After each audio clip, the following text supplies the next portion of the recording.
It's a Football Friday.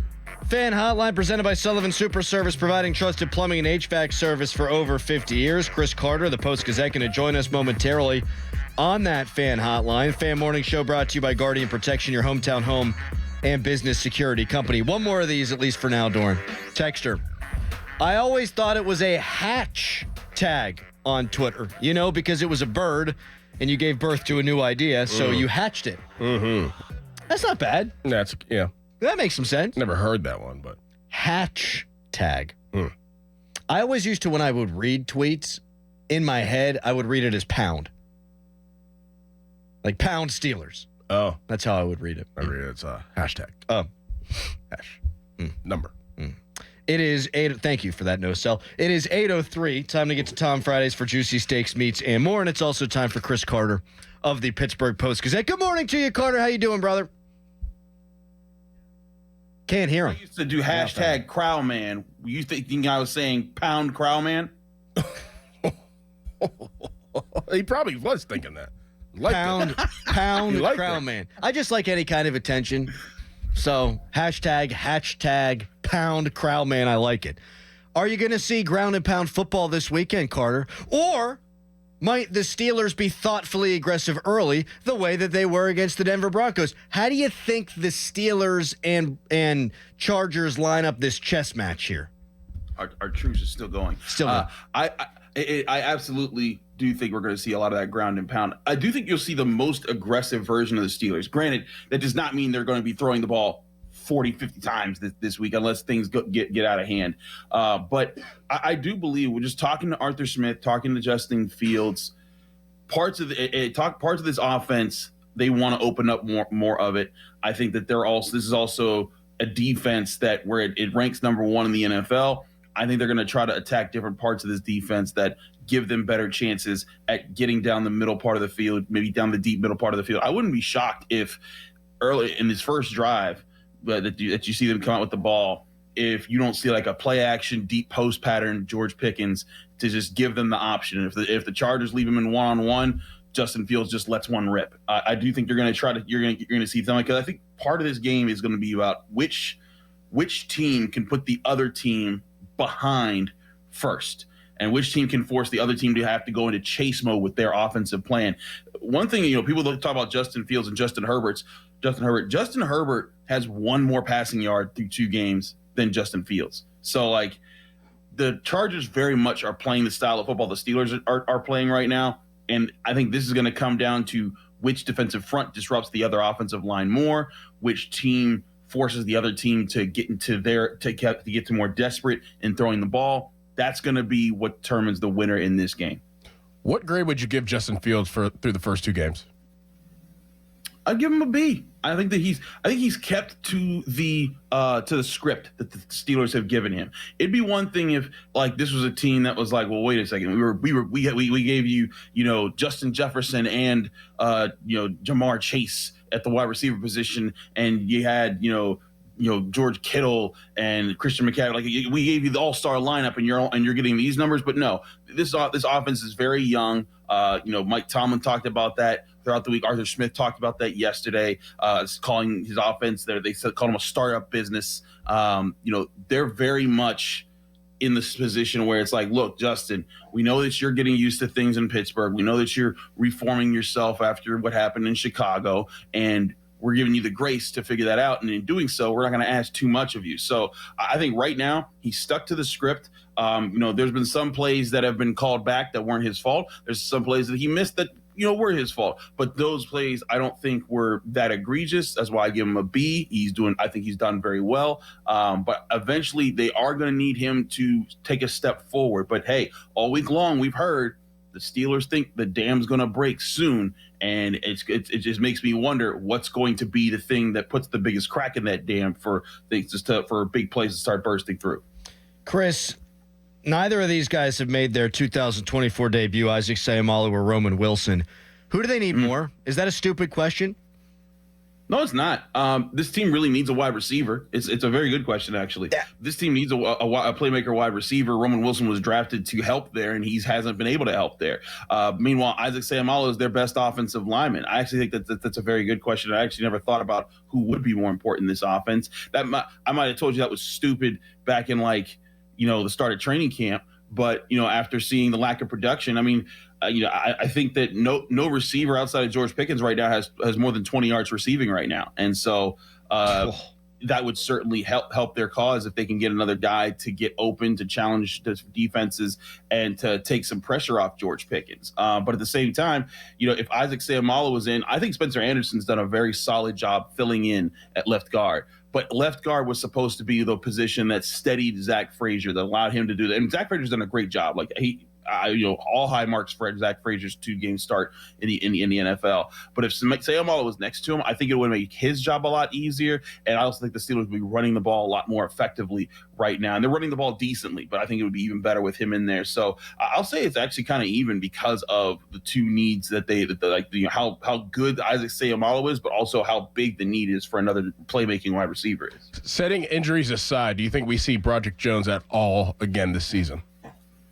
I think so. I think the Steelers really believe in this guy, and I think it's also his demeanor when you talk to him in the locker room. Like he's not moping around the locker room. He's not like woe is meing the way that we've seen other guys. Chuks Okorafor was moping around for a while when he didn't get his way, and now you see he's not even with the Patriots anymore. But Broderick Jones is taking this on the chin. He's saying, "Hey, I just got to get better." And I think he also acknowledges that, hey, my right arm ain't in the best shape.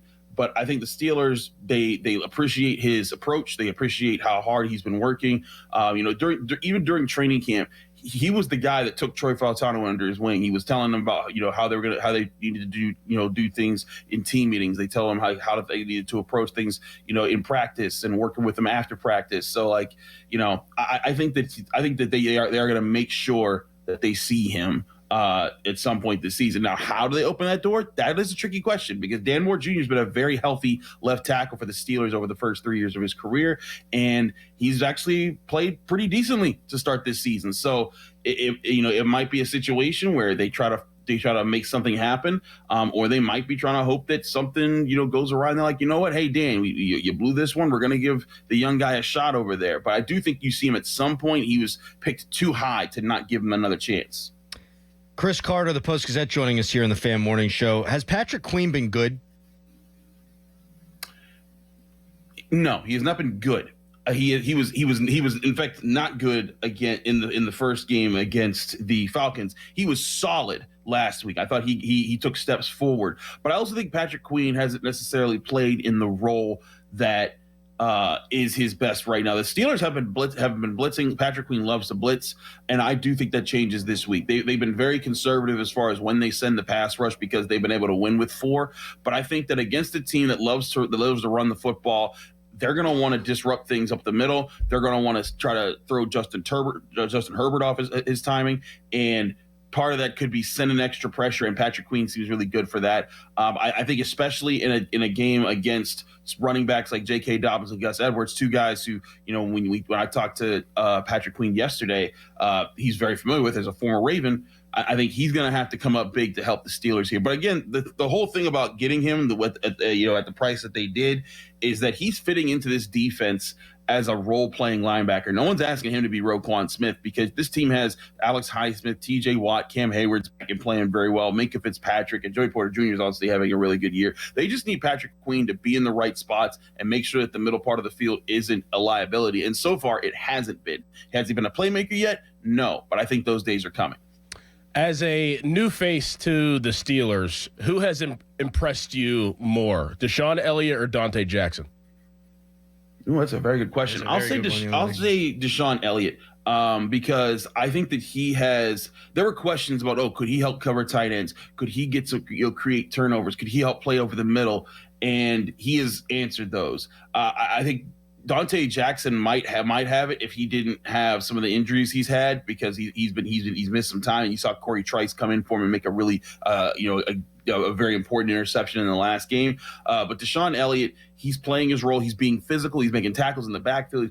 He's contributing on turnovers. And he one thing that I thought was very important for the Steelers to have this year was another safety who could work with Minkah Fitzpatrick, who could communicate at a high level, fly to different parts of the field, and help do a lot of the little things that Terrell Edmonds was very good at doing when he was younger and with Minkah Fitzpatrick. And it's funny that they brought him back. But I think that Deshaun Elliott is like a better version of that. But I still think, if Deshaun Elliott goes down, that's a problem. That's why they went and got Terrell Evans off the practice squad from the Jaguars and added him back in here. So if I was to pick one right now, it'd be Deshaun Elliott. But look out for Dante Jackson. I think he's had a really good start to the season.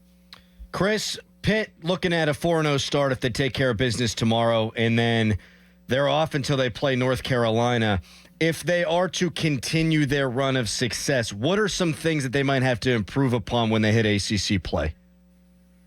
They got to stop the run more efficiently. I think that they're a team that they're at their best when their defense can tee off on you and just keep hitting you with a pass rush.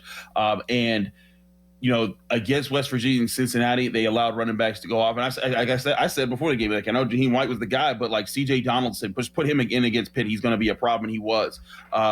You saw Corey Kiner for Cincinnati do the same thing. There's going to be other teams with running backs like that who get going. Pitt has to shore that up. But also, they need this offense to put together a full game. And I think that's something, the more and more I talk to players and coaches this week, that's something that Pitt's been focusing on all week. Like, hey, Youngstown State, they're not overlooking them, but they are doing saying, look, this is a team. They just lost to Duquesne. We got to put these guys away. This can't be like Kent State where you're worrying about this in the third quarter. This can't be like, any of those games where you're coming back in the fourth. This needs to be come out and execute. Do what you're supposed to do. Put the points up on the board. Run away with it, and then that way you can say, okay, this is what it looks like when this offense is humming. And we haven't seen this offense hum. We've seen this offense have bursts, and the bursts are very impressive. I mean, again, a 10-point comeback last week with under 5 minutes to go. A 21-point comeback the week before that. In the back end of the second half. That's all very impressive, but you're not always going to win with comebacks. And Pat Narduzzi talked about it. In fact, I wrote about it yesterday for the Post Gazette.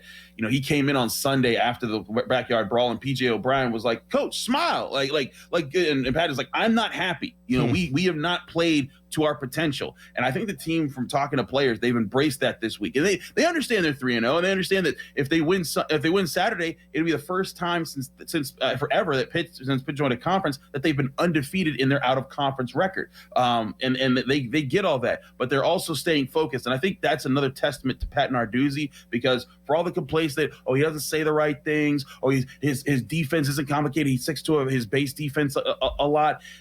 He gets his guys to believe. He gets his guys to understand. I think that's a very important part of coaching that Pat Narduzzi nails down, I think, 9 out of 10 times. Chris, this was really good, as it always is. We do it every Friday at 8 o'clock. Appreciate it, buddy. We'll talk to you soon. Thanks for having me, boys. Thanks, Chris. Chris Carter of the Pittsburgh Post Gazette.